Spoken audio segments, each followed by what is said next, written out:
Bismillahirrahmanirrahim. Assalamu alaikum viewers. Welcome to another edition of Defense and Diplomacy. I'm your host, Sultan M. Hali. The devastating floods continue to wreak havoc in Pakistan. And we at the Defense and Diplomacy have been trying to discuss various aspects of this major catastrophe. We discussed what the government has been doing. We have also talked about the economic impact. We talked about the health issues. And today, we would like to discuss a very important aspect, that is the international support for the flood victims in Pakistan. And we have with us a very eminent set of panelists. We have Ms. Stacy Winston, who is the PIO for the United Nations Coordination for Humanitarian Assistance. Welcome. Thank you. We have Brigadier Ilyas, who is the Secretary General of Pakistan Red Crescent Society. Welcome, sir. Thank you. And we have Mr. Irfan Khan, who is the country manager for the project for this particular flood issue for Muslim Hands, which is an NGO which has done sterling work in the past, is continuing its work in about 50 countries. Welcome. Stacy, let me start the discussion with you. Are you satisfied with the international support to this flood victim? I mean, Mr. Ban Ki-moon was here, which shows his personal interest. But so far, what has come from abroad, what is your opinion? I think we've been very encouraged to see that even in the last week, our emergency response plan, the appeal that has gone out from the humanitarian community for this flood emergency, has increased by tens of millions of dollars in the last week even. So we are at about 70% of the 459 million, which is just the first 90 days of the emergency phase. And we are grateful to the many international donors that have given to this appeal, and we hope that it will continue so we can reach that target of the 459. Excellent. That's very promising. We'll come to the various aspects a little later. Brigadier Ilyas, how do you envisage the role of the Pakistan Red Crescent Society, and are you satisfied with the international assistance that's coming in? At the moment, I'd also like to just inform the audience that Pakistan Red Crescent Society, we are part of a Red Cross Red Crescent movement which is world over. Its major components are National Society, then the International Committee of Red Cross, International Federation of Red Crescent Society, and also it has 186 members. So we all work together. When we talk of a response, so it is a collective response which is led by Pakistan Red Crescent Society in this country. Now, immediately after when the flood, the rain started, particularly in Balochistan from 31st July, so we deployed our staff and volunteers, because Pakistan Red Crescent Society being the largest humanitarian organization of Pakistan, has a presence all over Pakistan, started from Gilgit-Baltistan down south to Tharta and everywhere, and Balochistan also, Azad Jammu and Kashmir and Fatah. So we can immediately start responding, because also we have some 40 disaster management cells which we have earlier established, just keeping with the vulnerability. But if you permit, sir, were you prepared for this magnitude of catastrophe? I would say, to be honestly, not, because I don't think so.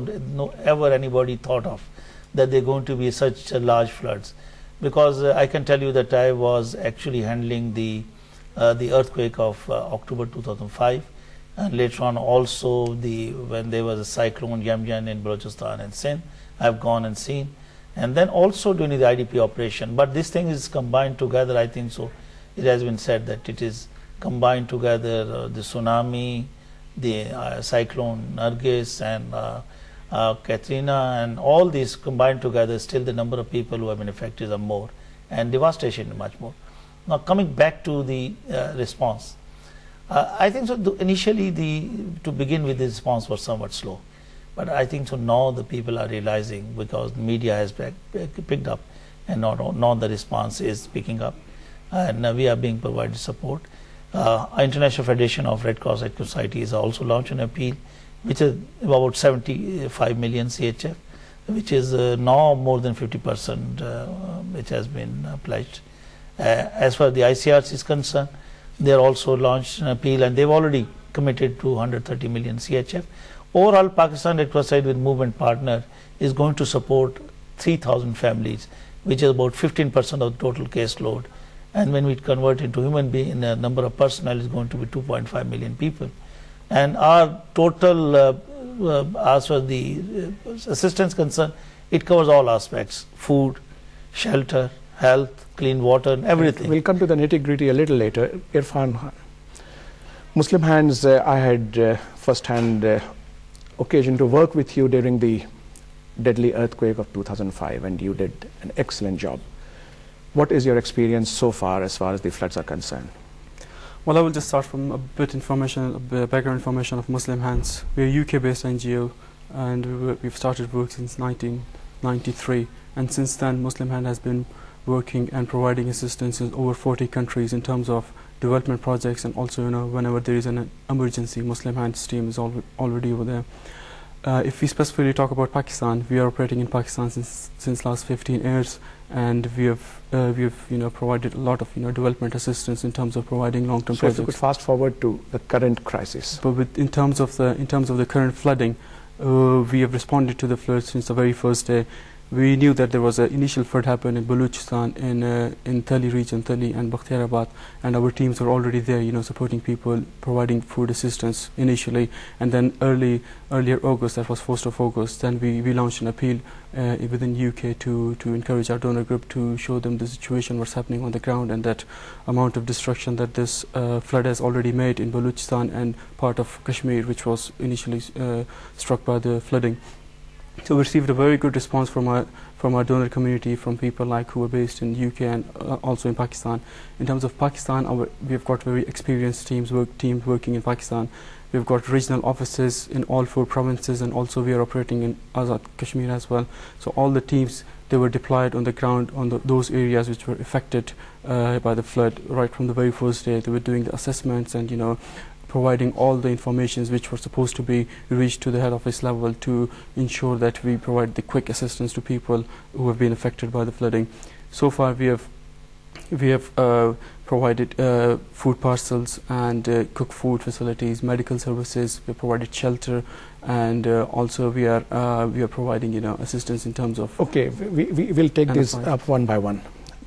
In fact, Stacy, time is of the essence, but I know that you are overlooking at least all the aspects. Let's start with nutrition. What is your evaluation of the needs for nutrition, and what the United Nations agency is coordinating?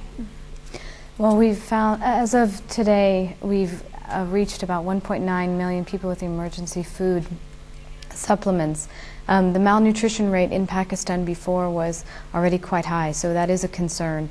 And with that, we're trying to provide health care and water and sanitation, because as the water stagnates more, it's more opportunity for waterborne disease and vector-borne disease. So the United Nations, along with its humanitarian partners, is trying to mitigate disease outbreak and provide for the nutrition and well-being of the flood survivors. But connected with that, you say, we have lost majority of the crops, we have lost majority of the cattle, and there is likelihood of a food shortage. In fact, people are talking about possible famine. How does the UN look at it?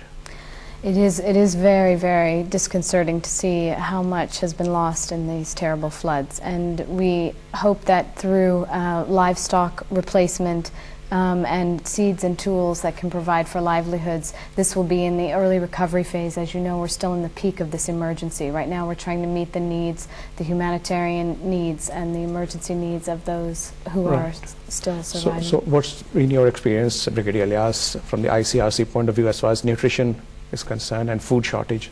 Now, as you said, that definitely all the people who have been displaced, they require now immediately food requirement is there. And now the first thing, as brought out by Stacy, is that to reach out these people and provide food.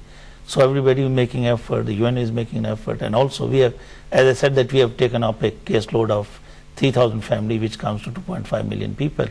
And so far we have made the distribution of food packages, which is sufficient for 15 days for a family of 7 days, to almost 600,000 people all over Pakistan. So that is what it. But definitely it is a very serious thing that once the water recedes, the people go back to their houses, they have lost their crops, and they will be needing early recovery, they will be needing assistance for livelihood, and this could be in form of